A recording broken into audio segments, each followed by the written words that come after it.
Stop! Don't scroll past this. What you are about to discover will destroy every illusion you hold about Soviet actresses.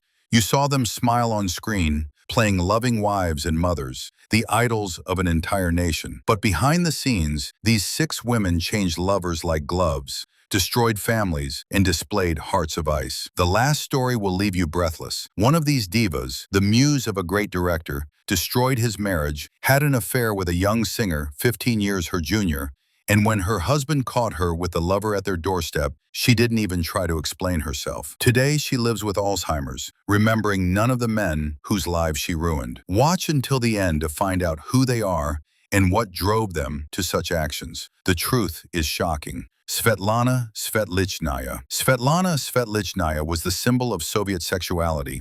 After the Diamond Arm, 1968, one glance from her made millions of men lose their minds. But few knew that she used her beauty as a passkey to the closed world of power and money. Rumors circulated that Svetlana frequented high-party officials at secret receptions in the Kremlin and sanatoriums in Crimea, places inaccessible to the common citizen.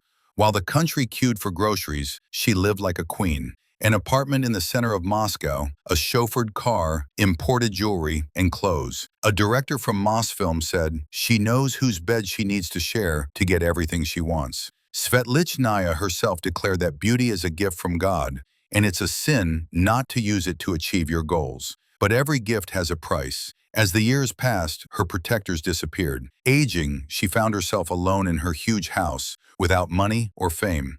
She died in 2024, forgotten, with the luxury that once surrounded her vanished into thin air. Marina Ladinina. Marina Ladinina was the symbol of the Soviet woman, the simple, kind, and modest actress of films like The Kuban Cossacks. Behind this bright facade hid a cold woman who intentionally destroyed a family for her career. In 1936, she met Ivan Peryev, one of the most powerful directors in the USSR, who was married with 2 children. Ladinina decided he had to be hers, not for love, but for calculation. She wanted the starring roles in the glory. The relationship began on set. In 1938, she gave him a son. Only then did Peryev divorce his first wife, leaving her and their children penniless. For 16 years, Ladinina was the absolute queen of Soviet cinema. But love built on destruction doesn't last.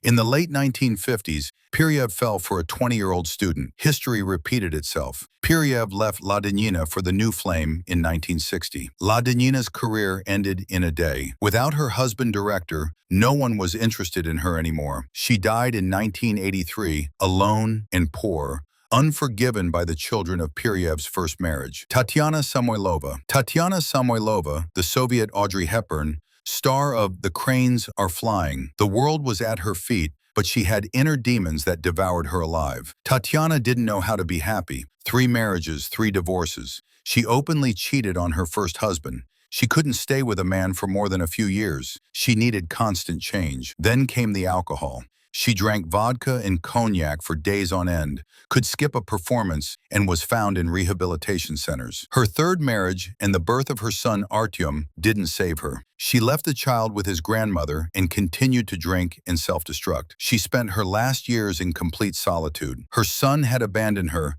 and colleagues had turned their backs. She died in 2014 on her 80th birthday in the hospital, alone, without friends or family. Anastasia Vertinskaya. Anastasia Vertinskaya, daughter of the great Alexander Vertinsky, was the embodiment of aristocracy. She never found her prince, changing husbands at a frightening speed. 4 official marriages with the most notable men in the USSR. Nikita Mikhalkov, future Oscar-winning director. They married and had a son, but she soon got bored, finding him too predictable, and left. Oleg Yefremov, chief director of the Moscow Art Theater. The relationship opened the doors of the Grand Theater for her. When she got what she wanted, she disappeared. Mikhail Kozakov, director. Another marriage and a rapid disillusionment. Alexander Gradsky, composer. Even this union, though in her mature years, lasted only a few years. Gradsky said, "I should have left everything at the level of a romance. I shouldn't have married her." Anastasia, at 79, lives in seclusion, having outlived all 4 of her famous ex-husbands. 4 great names, 4 destroyed marriages, and no one by her side in old age. Natalia Fateyeva. Natalia Fateyeva, the beauty from 3+2. She knew her worth and was willing to do anything to get the lead roles. Her target was Vladimir Basov, one of the most influential directors, married with a child. Fatehova didn't want him for love, but for calculation. Basov directed the country's main comedies. She began a methodical hunt, pretending to be naive. Basov fell, divorced, and married Fatehova. Immediately, the lead roles arrived. But Basov became an alcoholic and pathologically jealous. He locked her in the house and screamed at her. In 1966, after only 3 years, Fatehova filed for divorce. Today at 90, she lives in seclusion, having no contact with her own children and grandchildren. Margarita Terrakova, Tarkovsky's muse, the cold, otherworldly beauty of the mirror. Andrei Tarkovsky, the greatest director in the USSR, lost his mind over her, even though he was married. The filming of the 1974 movie marked the beginning of the end of his marriage. When the love ended, Terrakova moved on. Her next lover was the singer Igor Talkov, 14 years her junior, who was also married. She brought him into influential circles, making him a star. But when Terrakova grew tired, she coldly pushed him away with no explanation. Terrakova's husband, the young director Georgy Gavrilov, 18 years her junior,